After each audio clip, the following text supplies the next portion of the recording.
Hey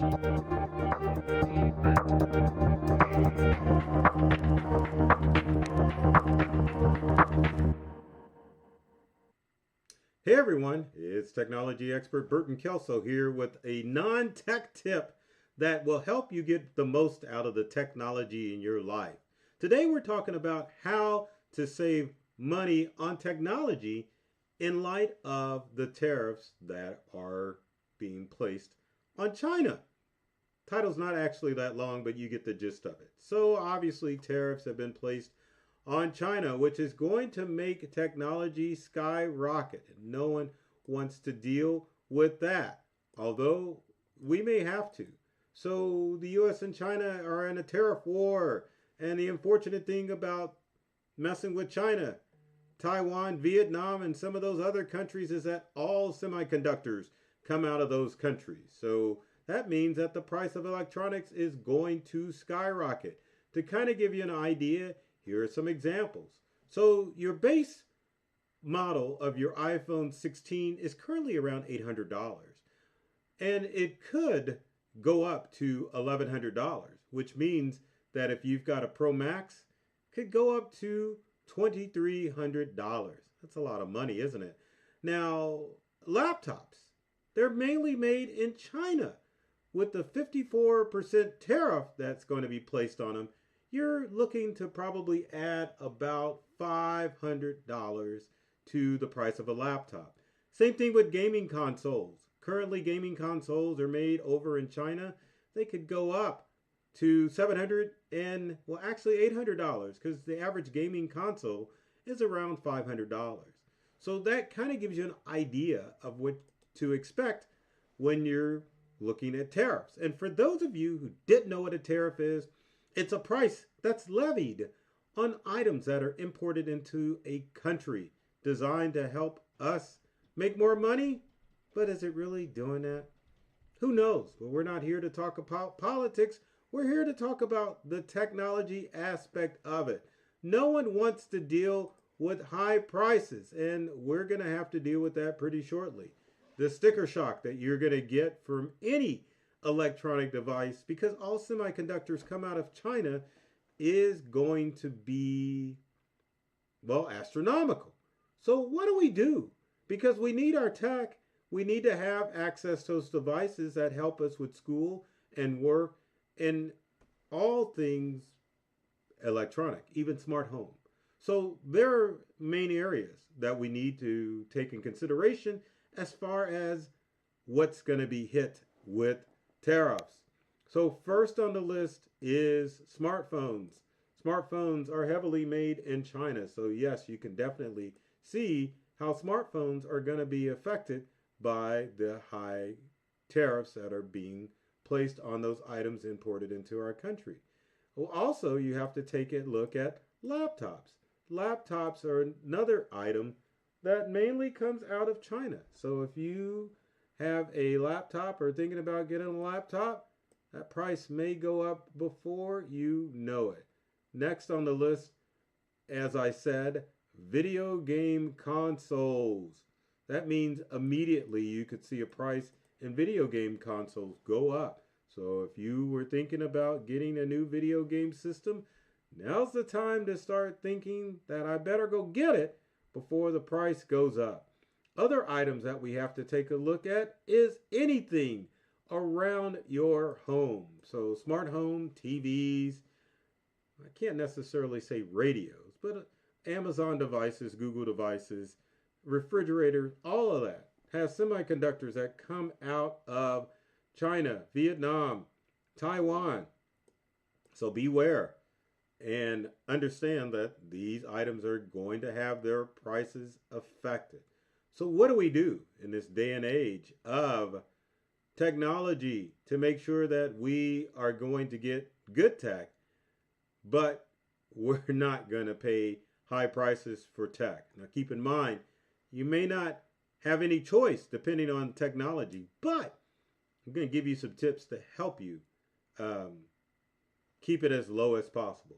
So the first thing that you want to do, if you were mulling any tech items and you were going to purchase it, do it now. Now's the time to make sure that you can go out and get those tech items because those prices are going to skyrocket, not necessarily immediately, but they're going to skyrocket pretty darn soon. Now, with IT devices or technology devices like computers and laptops, even though that's a computer, and I like paused for a second, you've got a little bit of leeway because most computer manufacturers buy their parts in advance. And it's almost a repeat of what happened during the pandemic, meaning that there was a semiconductor shortage, but tech did not go up in price because most tech companies already have a surplus of semiconductor parts. So it's not going to be immediate, but you need to start thinking about how you're going to get those purchases for your tech devices before prices go up. The other thing that you have to take in consideration too is a lot of automobile semiconductors come out of China, and you may see the prices of cars going up because with semiconductors for the auto industry, they buy them as needed. So they're constantly buying semiconductors and relying on them to come in. So you may not get that buffer with automobiles like you would any other technology item. Next, as far as tips for technology, is to make sure that you buy your technology from, let's just say buy a discounted model or last year's model when it comes to your tech items. Even though 2025 is the year that Windows 10 support ends, doesn't necessarily mean that you can't get by with a Windows 10 computer.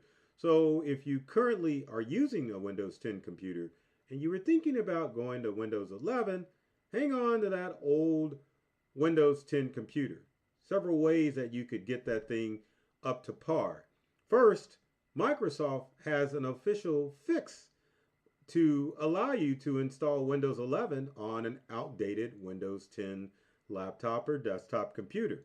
You can check out my video here on this channel to find out how to update your obsolete Windows 10 computer to Windows 11. Same thing with you Apple enthusiasts. If you have an older Mac and maybe you think it can run the latest Mac OS upgrade to Sequoia, there is a fix on the internet that allows you to install Sequoia on an outdated Mac. You can use your Mac with most of the features of Sequoia, but not all, but at least you've got something that's up and going. Now, for smartphones and tablets, there unfortunately is no such animal to upgrade your old iPhone or Android phone to the latest operating system for those devices. It just can't be done. So with smartphones, doesn't necessarily mean that you need to get a new device immediately. Just means that if you have an old smartphone, you might want to consider getting a newer smartphone so that you have something that can work well. I think that's a good word for it. Next is if you've got old technology, and people are always guilty of this, go ahead and upgrade that technology rather than going out and buying new. We are programmed in today's day and age that we have to buy new technology because our old technology isn't good enough. Truth be told, that a lot of software and hardware companies make your old tech obsolete. Let's take Apple for instance. Apple, with their not iOS, but Mac OS, will modify it so you can't use the Mail program or even Safari. But you can get around that by either A, updating your OS or your operating system, or B, downloading components that will allow that old Macintosh computer to work. One of the things that you can do is to bypass Safari and use Google Chrome, Firefox, Brave, or some of the other browsers or free browsers on the internet. If you just use the computer to surf the web, these browsers will allow you to continue to do so. Just over the weekend, updated a 2009 Mac to the latest version of Firefox, or a newer version of Firefox, because Safari would not work. Same thing with the Mail program. There are free email programs out there that prevent you from using Mac Mail, or you can do like everyone else is doing and just get your your email off of the internet. Windows users, again, If your computer is running slow, consider replacing the hard drive and updating from a mechanical hard drive to a solid state hard drive. Solid state hard drives work better because there are no moving parts in them. Your computer, Windows or Mac, is running slow probably because the hard drive is failing and you need to replace that old mechanical hard drive. Solid state drives make great replacements for old hard drives and will allow your old computer to run like a new one. Another thing you can do as far as your computer is concerned is to update the RAM, which is fairly inexpensive. Many computers need to at least have a minimum of 8 gigabytes of RAM. Depending on what you use, you can even max it out at 16, but that should be enough for you to be able to use that computer with no problem. So consider upgrading or fixing your old computer rather than tossing it away and spending a lot of money on a new computer. Speaking of new computers, consider refurbished computers. Nothing wrong with the refurbished computer.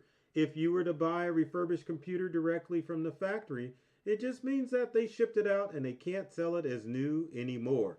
If you buy a refurbished computer from someone on Marketplace, like this wonderful couple is doing, or on Craigslist, or even on Nextdoor, you just need to make sure that the computer itself is in working condition. And the other thing, if you're going to get a refurbished computer, not from a factory, but from an individual, is to make sure that, number one, it's got the latest processor or a newer processor on it. For Apple users, only buy Macintosh computers that have an M1 processor in them, meaning that it'll still be able to run the latest and greatest. And that would be a Mac as old as 2020. So you're talking about a 5-year-old Mac, but it's still able to do what you need it to do. For Windows users, as far as processors are concerned, you want to make sure, if possible, if you can get a Windows 11 computer off one of the trade websites, do that. But if you can't, a Windows 10 computer is fine. Just make sure that you get a computer that's got either an i5 or an i7 processor in it, or even an i9.